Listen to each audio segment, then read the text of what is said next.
嗨，大家好，我是坦皮叔，今天是2025年9月23号。这一期咱们继续聊聊恒大清盘，聊聊中国的房地产。咱们先看房企的消息。天眼查 APP 显示近日恒大地产集团有限公司、恒大地产集团、珠海经济特区恒隆房产开发有限公司等新增一则恢复执行信息，执行标的38.9亿余元，执行法院为广东省深圳市中级人民法院。恢复执行的恒大已经没戏了。昨天在这个4巨头会议上，恒大又被拿出来单独说了一遍当做典型9月22号下午，国新办举行高质量完成“十四五”规划系列主题新闻发布会，介绍“十四五”时期金融业发展成就。在讲到这个大幅增强监管执法有效性、震慑力，吴清介绍说聚焦财务造假等投资者深恶痛绝的违法违规问题，既追首恶也惩帮凶，系统构建全方位立体式综合惩罚体系，坚决破除造假生态圈。然后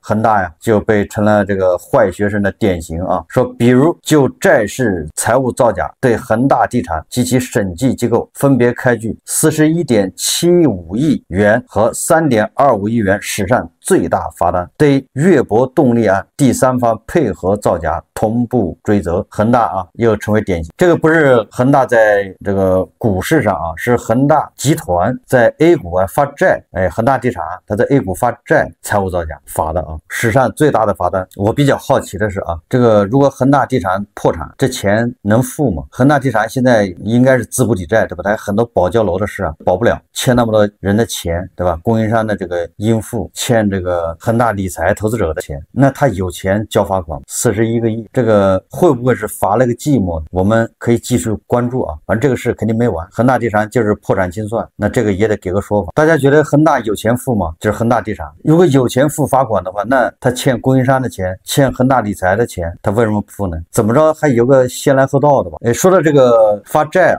今天这个碧桂园他的这个债务重组方案好像是通过了吧？9月20号有媒体报道称，碧桂园拟对境内9只余额为138.6亿元公司债进行重组。债券持有人看到相关方案后说，一阵酸楚涌上心头，欲哭无泪这个我想大家都理解咱们早就说了，什么债务重组债务重组就是债权人让步，对吧？欠你10个亿，咱们聊一聊。如果你想一次把钱拿回去，可以，我只能给你1个亿，这1个亿还得5年以后再拿，要么就是债务打折，要么就是债务延期，要么就是债转股，要么就是混合，就是既延期一部分，又打折一部分，又转股一部分，再拿一部分现金，无非就这几种模式那碧桂园这9只公司债涉及了3个发债主体，一个是发债主体是碧桂园控股有限公司就是在香港上市的那个碧桂园控股，一个主体是碧桂园控股的附属公司叫腾跃建筑科技集团有限公司，就是那个碧桂园它不是搞那个建筑机器人吗？好像是那个公司吧？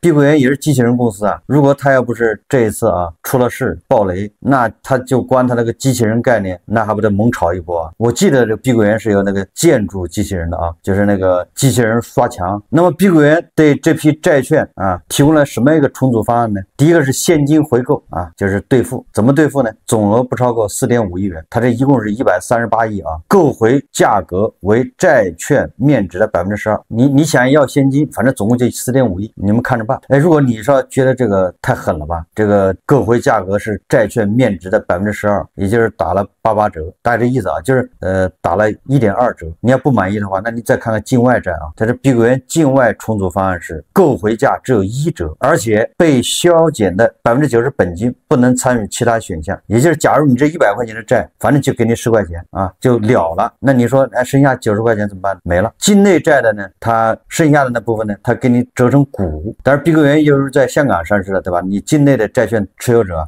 买持有香港的股票，还是中间是有问题。所以说那碧桂园呢，它就在香港设立一个叫特殊目的的信托这个公司有这个平台来持有这个股票，然后定期抛售，拿回来钱之之后呢，再给境内的债券持有人再去慢慢还啊，大概这意思啊。2年之内反正卖完。还有一种化债方式，就是把所有的债券啊，就二级市场的债券全部变为普通债券。普通的债券就是碧桂园欠你钱，原来债券就注销掉。那碧桂园欠你钱怎么办呢？2033年再还，而且利息啊年化是1%。当然碧桂园也给出了选择啊，就如果你对上述方案都不满意也不要紧，那么请你同意啊，本金延长到2035年9月2号才开始兑付，也就是10年以后啊，咱们再聊还钱的事。当然了，也不是说1分钱不给啊，从2031年9月2号开始，每半年兑付一次，一直到2035年呢，每次兑付1%、2%、3%、4%，也不要嫌少啊，反正有钱。总之，他这个方案让债权人肯定是非常恼火，但是叫一点办法都没有，就是你恼火归恼火，你还不得不认，反正给你5条路让你选，哪条路都不好。也就是啊，对债券持有者来说，你别想啊，还想按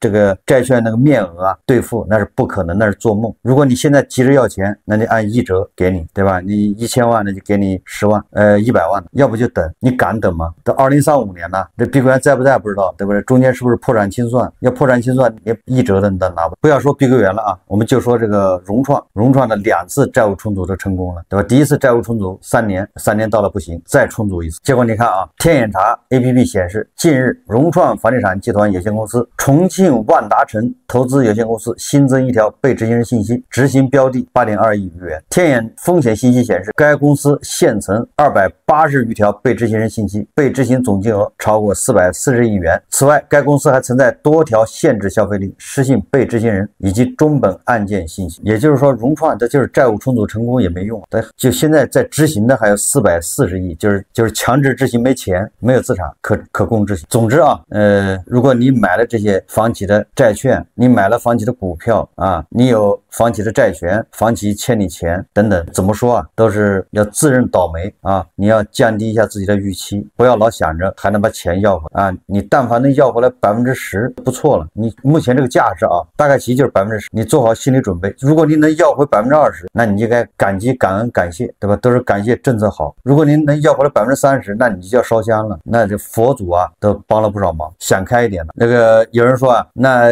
房企破产怕什么呢？破产重整不也挺好的？你看那个金科啊，9月22号晚，金科股份发布关于股东权益变动及控股股东、实际控制人拟发生变更的提示性公告啊，也就是金科股份重整啊即将成功啊，就是公司的大股东都变了。公告显示，本次权益变动系因执行重整计划所致，不触及要约收购。据悉，金科股份通过资本公积转赠股本，累计转赠52亿股啊，将近53亿股啊，大概是吧？我这个位数太多啊，这好比那个俄罗斯罚那个谷歌的那个罚款差不多啊，这小数点太多了啊，好像是53亿吧股。转赠股票不向原股东分配，其中啊30亿股引入重整投资人，23亿股用于向普通债权人抵偿债务。这个我很熟啊，我告诉他什么意思，给大家解释一下啊。就是金科股份它原来比如说是啊20亿股，我不太清楚啊，它就是20亿股它的股份啊。这时候资本公积转赠股本什么意思？就是它的资本公积啊把它变成股份，这个股份呢相当于就是再增加53亿股，那整个金科股份就变成73亿，大家就知道了吗？本来这个反正你资产就那么多啊，你就这么一摊东西，本来是分成20亿份，现在不好意思把你分成73亿，分得更细一点。好，那这多出来53亿份给谁呢？不是多出来，那蛋糕就那么大啊，把蛋糕切得更碎了，本来切成20亿份，现在给它切得更细一点，切成73亿份，切成73亿份之后呢，那好，这个新股本啊，就是公积金转赠股本的这53亿股啊，有30亿股是给那个战略投资者的，就是人家是要进来把这个金科要盘活的，他就变成第一大股。你看他30亿股啊，你原来的所有的股东加一起才20亿股啊，所以他是绝对的第一大股东啊。好，还有23亿股给谁呢？给那金科不是欠着债权人的钱吗？还不了了啊，债权人你们都不要钱了，你都变成股份了啊，对应的你原来多少钱的债，我给你多少股份，这23亿股啊吧？就把原来的这个债权人统统的安排了啊，你债权人别想拿钱走，债转股了，这叫债转股。那个战略投资者拿30亿股呢，人家是拿钱进来或者拿资产，那他负责拿增量资金进来，要不然这企业他没有增量资金进来，你重整没有用啊，对吧？不仅要把债务给它整掉，而且还要拿增量资金进来，这样这个企业就能盘活，是吧？又有了新鲜血液嘛，原来的债也给它变成股了，不用还钱了。好了，那有人就说了，那原来的大股东呢？原来大股东啊，不好意思，对吧？这一摊子事不都是你整下的吗？原来大股东你的股份啊，统统的还债，就是你该给谁给谁。比如说你原来大股东的股份一般的被抵押了，被银行查封了，对吧？那个股份呢，人家银行处理，大股东是没有了啊，啥也没有了，你股份都没了，被银行卖着了，那你只能净身出户。你大股东个人债务你也背着走，对吧？别人还要追你的责任，那别人的事情跟这个金科股份没关系。那金科股份里面的原来的小股东呢，那些股民，对吧？比如上海建工、爷叔这样的人买了好多股份，买了怎么办呢？稀释了，本来蛋糕对吧，这么大，你20亿份，现在变成73亿份，你更稀了，你知道吧？你占更少了。当然了，如果这个金科股份如果以后发展的好，对吧？它搞对吧人工智能，搞算力，变成具身机器人，哎，它有可能股价涨个8倍，哎，那你这个原来的小股东也在里面也活了，对吧？你也只被稀释掉3倍吧，除以3了嘛。那现在如果涨以3乘以3，对吧？或者涨4倍、涨5倍，那你也赚钱了啊。所以说这就是叫上市公司的债务叫破产重整，大股东整出去了啊，这公司跟你没关系了，你该把债背走你背走，债权人变成股东，你也别跟公司要钱了。这个战略投资者进来带着资金进来的，或者带着这个项目或者资产进来的，我记得我当时看了这个报道啊，我印象不深了，好像跟那个冯仑还有关系，好像冯仑在北京啊，还有跟那个什么哪个资产管理公司啊牵手，对吧？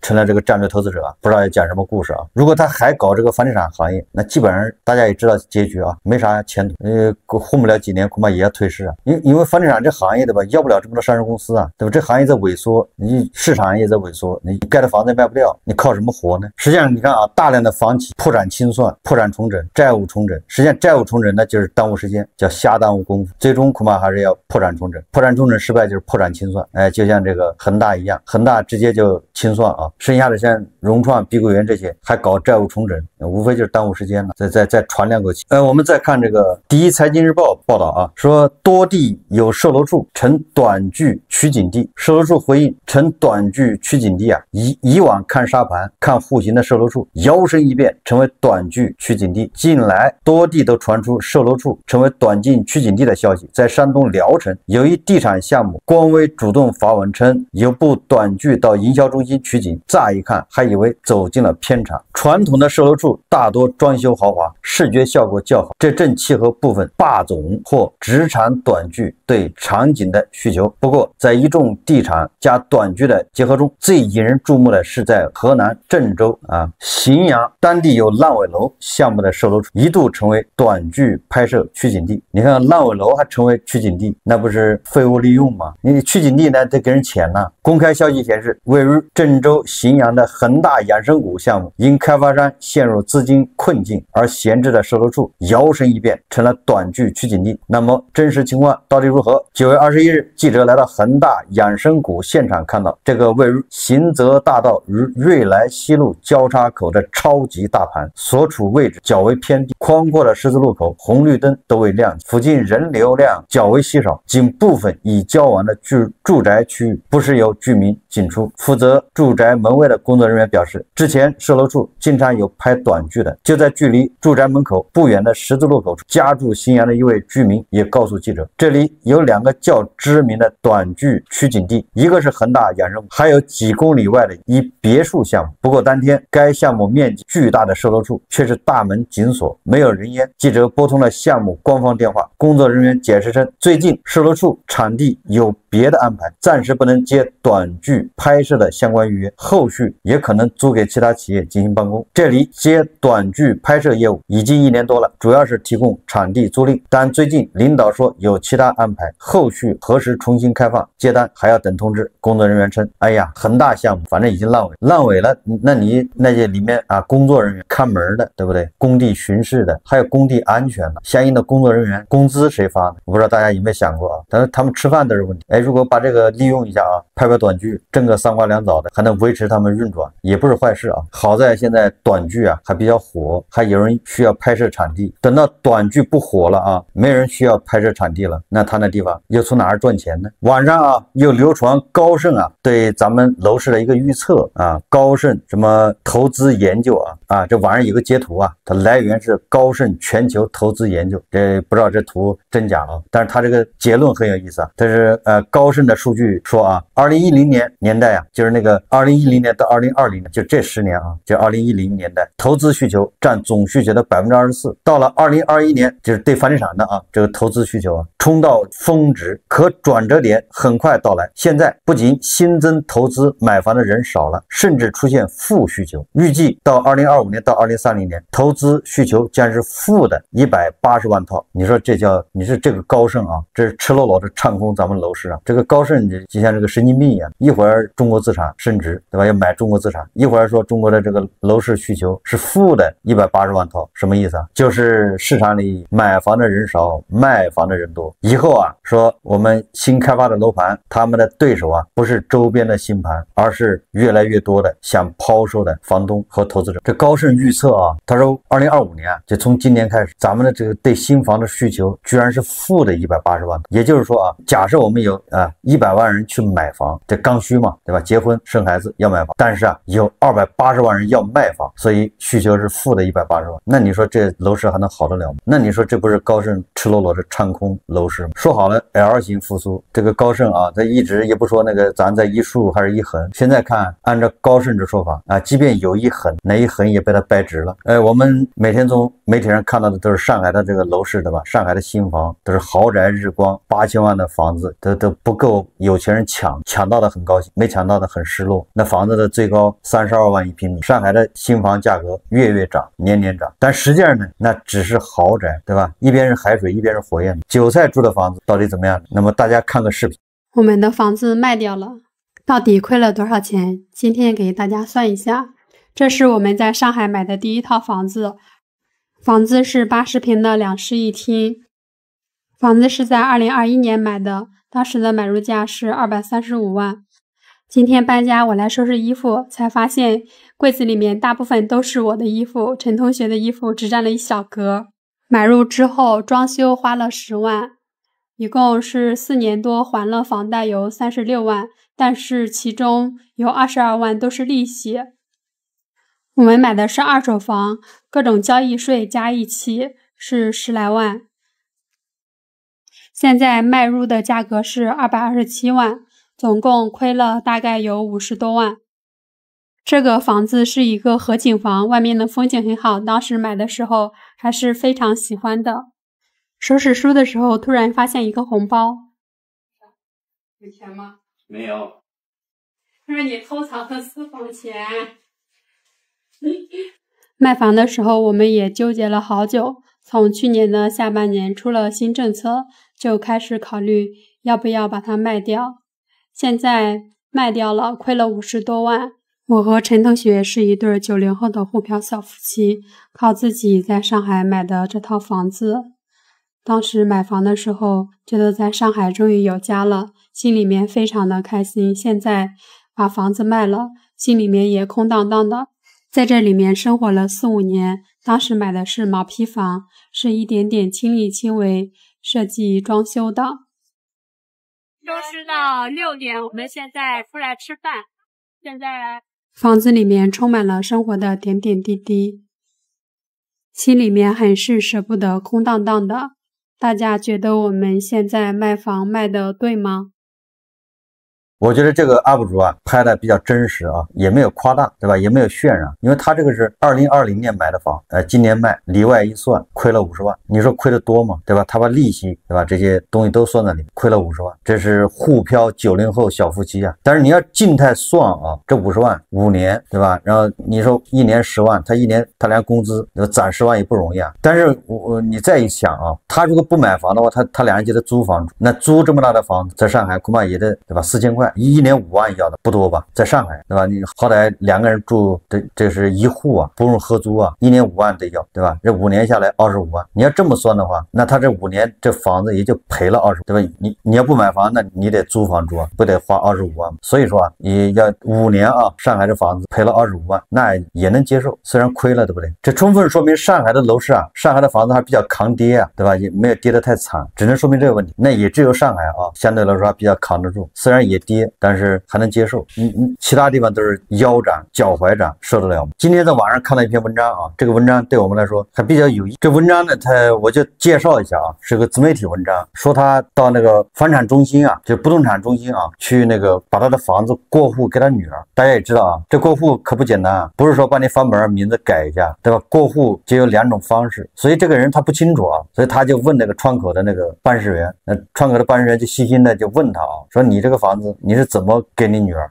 他以为就是把房本上名字改一下就行了，改上女儿。结果这个工作人员就说了，那不行，你要么是赠与，就把你的房子赠给你女儿了，要么就是你把你房子卖给你女儿，就2种方式，你选哪种？然后这个作者就说，那我肯定是赠给我女儿，对吧？我卖给我女儿，我女儿买不起啊。那工作人员就说了，哎呀，那你要考虑清楚啊，你要赠与给你女儿的话，那中间费用恐怕就比较大了，而如果你是卖给你女儿，那中间费用恐怕要小一点。哎，这个作者他就纳闷了，为什么非要卖给我女儿？我说就是赠给她，对吧？然后这工作人员就告诉他啊，说你赠给你女儿，是的，你女儿不用掏钱，让你该交3个点的税吧，契税啊，就完了。这个房产证上名字就能改成女儿。但是你女儿如果以后要卖这房子，那么这个费用就高了。你女儿卖这房子的时候啊，说他会收你20%的个人所得税。那这个什么叫个人所得呢？也就是你这房子以后你女儿卖，比如卖500万，这500万都是个人所得，然后把你这个契税啊，你比如你交了4万5万的契税，把它扣掉，剩下的钱都叫个人所得，你要交20%的税，那个就